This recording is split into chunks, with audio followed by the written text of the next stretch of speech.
Diwali is one of the most joyous occasions in our Indian culture. The word Diwali is a shortened form of the Sanskrit word Deepavali, which means rose of lights. The aesthetically pleasing illumination that takes place on the festival of Diwali comes from many millennia ago, from the era of Lord Ram himself. The Ramayana informs us that when, as a result of the misguided intrigues of Mother Kaikeyi, Lord Ram was exiled from Ayodhya, the residents of Ayodhya were plunged in gloom for 14 agonizingly long years. And finally, when Lord Ram returned, the residents were so jubilant that they received him with great festivity, illuminating their house and the streets of Ayodhya. That tradition continues till today. So as we celebrate the festival of Diwali this year, let us do all the customary things, but let us make this a Diwali which takes us even beyond, which nourishes us spiritually, a Diwali that uplifts us ethically, and a Diwali that transforms our soul eternally. How can we celebrate such a Diwali? When Lord Ram left Ayodhya for the forest, the city of Ayodhya became barren, bereft of the Supreme Lord. We too, living in this material world, pursuing materialistic allurements, sometimes distance ourselves from God.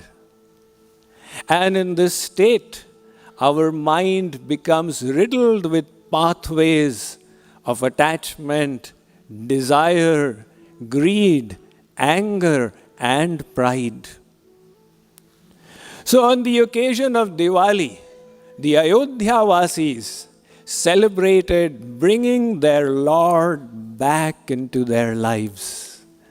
Similarly, on this occasion of Diwali, let us also make a celebration of welcoming the Lord into our heart, of uniting our consciousness with Him in a spirit of loving surrender. How can we do that? Light is universally a symbol for knowledge, wisdom, and the truth with a capital T. Darkness is again universally a symbol for ignorance. People have different perceptions of what is knowledge and what is ignorance. Once a swan and an owl got into an altercation. At midday, under the blazing sun, the owl declared, "It is night right now, I cannot see." The swan said, "Are you crazy? This is midday." The owl said, "You are mistaken. Right now it is dark." Because the owl has such big eyes, when the light increases, the owl gets blinded. Their discussion was leading to no conclusion, so the owl caught hold of the swan's arm or leg and pulled him along into the forest. The swan said, "My friend, where are you taking me?" The owl said, "You have a problem in your head, I'm getting it corrected." The owl dragged the swan into a cave where there were another 30, 40 owls. They said, "Whom have you brought here today?" The owl said, "I've brought this creature. There's something wrong with him. He is saying that this is daytime." All the owls began laughing. They said, "Get him and beat him up." The swan managed to escape for its life, and having flown into the open air, the swan realized that everybody has different perceptions. The day is not day for everyone. Similarly, Lord Krishna says in the Bhagavad Gita, "Ya nisha sarva bhutanam tasam jagarti sanyami." That which ordinary people declare as night, the enlightened sage declares as day. In the Ramayana, it is said, "Moha nisha sab sovanhara dekhi sapana aneka prakara." The sage Tulsidas says, "The souls of the world are sleeping in moha, in ignorance. And in that state of sleep, they are seeing dreams. I am a great manager. I am a great poet. I am a great statesman." So Tulsidas says, this is our dream state.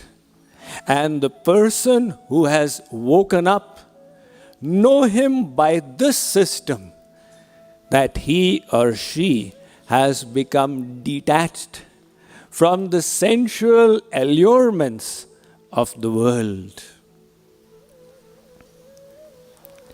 One man was once taking a walk by the side of a forest. On this particular evening, he decided to walk into the forest. As he went in, he walked a couple of miles. It was evening time, the light started fading. He thought, let me get out of this forest before darkness encompasses.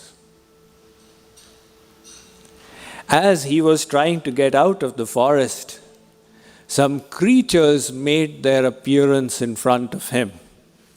He could recognize the wolves, the hyena, carnivorous animals. So he turned around and ran for his life deeper into the forest. It was getting darker and darker. He found a witch standing in front of him. "Come here, I shall embrace you." He said, from the frying pan into the fire, he turned perpendicular and ran from them both. By now it had become totally dark. There was a pit with some wine covering it. He did not realize he fell headlong into the pit. The wine entangled his feet, and he was dangling upside down with his feet up and head below. After a few moments, he came back to consciousness, and he found that he is hanging on the top of a pit. He found a snake was waiting below. "Fall down and I shall bite you." But the matter gets more grim. In the meantime, 2 mice came and started nibbling at the branch from which the wine was hanging, indicating this is not a permanent situation. We will throw you to the snake. Further, some bees came and started stinging him on his face. In that situation, it was found that this man is smiling. So all the philosophers of the DFW Metroplex got together. They said, how is it possible for anybody to smile in such a precariously poised position? They looked up and they found there was a beehive on top. Some drops of honey were falling into his mouth. This man was licking that honey, relishing it, and thinking how delightful this honey is. You may say this man was not half mad, he was full mad. But this is the story of nobody else. It's the story of all of us. The jungle in which that man found himself is the jungle of worldly existence, where we all live, where there is a danger at every step, whether it's a danger to health, a financial danger, a relational danger, or a natural calamity. The animals that started chasing this man are diseases that get after us as we go senior in life. Now your BP has increased. Now your cholesterol has gone out of control. The witch who was standing there ready to embrace is old age, who wishes to take us in her lap. As one poet said, "Jo aakar na jaye, wo budhapa dekha." Old age is such a thing. Once it comes, it will not leave you till death. And jo jaakar na aaye, wo jawani dekhi. Youth is such a thing. Once it leaves, it's never going to come back in this life. The snake at the bottom of the pit, which was waiting to bite, is time in the form of death. As the saying goes in English, as sure as death. There is only one thing confirmed in life, and that is death. The two mice that came to nibble at the branch from which the vine was dangling are day and night. One by one, they are reducing our lifespan and throwing us towards the inevitable end. The bees that came to sting, these are the numerous desires that arise in our minds and agitate us no end. Despite this precarious position of ours, we forget everything, and the little bit of materialistic delights we get through the senses, we apply ourselves to enjoying them. So the Ramayana says, this is the state of ignorance. The famous Sanskrit prayer states, Asato ma sadgamaya, tamaso ma jyotirgamaya, mrityor ma amritam gamaya. Om Shanti Shanti Shanti. O Lord, lead us from untruth to the truth, from falsehood, from darkness to the light, from death to immortality. So the darkness is the lack of knowledge, our state in material existence, and light is the divine truth. Diwali should be an occasion for celebrating, for moving towards the light of that absolute truth. Why is it that we are in a state of suffering? Why is it that we are enveloped by the darkness of material existence? The reason is our forgetfulness of God. The Shvetashvatar Upanishad of the Yajurveda states, this material energy, Maya, is like the darkness. And the reason why it has enveloped us is because we have turned our backs towards the supreme light, who is God. So, in today's celebration of Diwali, let us enjoy all our customary activities. For after all, a festival, like I said, is a celebration of a culture. And a festival must be fun for everyone to get motivated. But let us take 2 steps further and go deep spiritually into it. For when we bring God into our lives, we will find the bliss that we were looking for.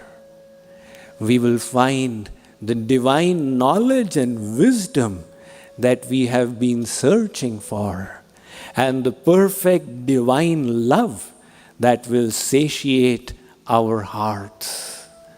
In this way, in the temple, we surcharge ourselves with devotion, and then when we get down to our daily lives, we do every act as a worship to the Supreme. As the Bhagavad Gita states, Yat karoshi yad ashnasi yad juhosi dadasi yat tapasyasi kaunteya tat kurushva madarpanam. O Arjun, Sri Krishna says, whatever you do, whatever you eat, whatever austerities you perform, whatever you give away in charity, do it all as a service to me. And when we start doing that, we realize that every day becomes a Diwali.